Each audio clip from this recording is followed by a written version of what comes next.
Secretary Carson, thank you. Secretary Azar, thank you so much for those remarks.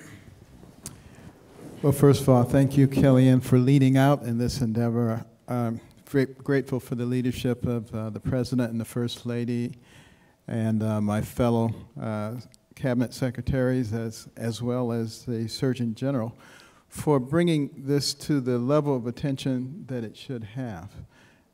It is affecting virtually every part of our society and the very fabric of our society.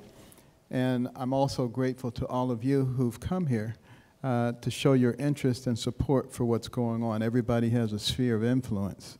And together, we can really take this important issue to where it needs to be. At the Department of Housing and Urban Development, the human cost of opioids is all too familiar to all of us. For us, drug addiction lands at an intersection of health, housing, and economic opportunity. It is especially dangerous to the communities that HUD serves. So we're being especially vigilant in our efforts to address this epidemic and all of its consequences. In fiscal year 2017, 76,000, or approximately 25% of those served at HUD-funded continuum of care reported substance abuse issues. That's a lot of folks. Moving forward, we have convened senior leadership from all program offices, working collaboratively to recommend near-term actions to impact both awareness and treatment.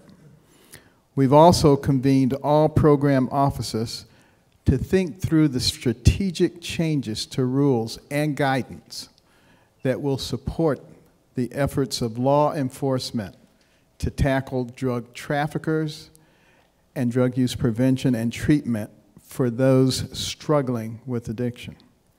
We are continuing to study local success stories across the country, identifying good models and data to be integrated into HUD's notices of funding availability that have proven to be effective and are promising in addressing substance abuse.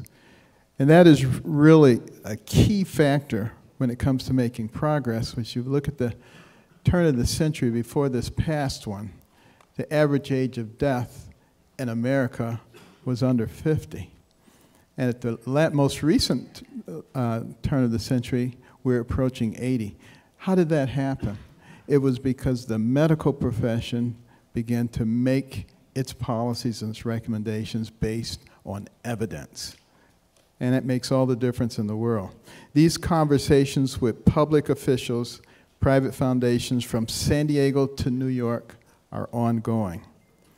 Our new Envision Center initiative will have community health and wellness as one of its core missions. The Envision Centers will work to improve access to health services, including drug treatment and prevention for those struggling with drug addiction, including opioids. But it is important to note that the scourge of opioids in America is not simply a crisis of health. It's also a crisis of hope. The Envision Centers will also leverage public-private partnerships to promote long-term economic, educational, and employment opportunities in our communities, all things which bring hope. Once more, Americans will have the tools to build a brighter future, and fewer of them will try to escape their current realities through drugs.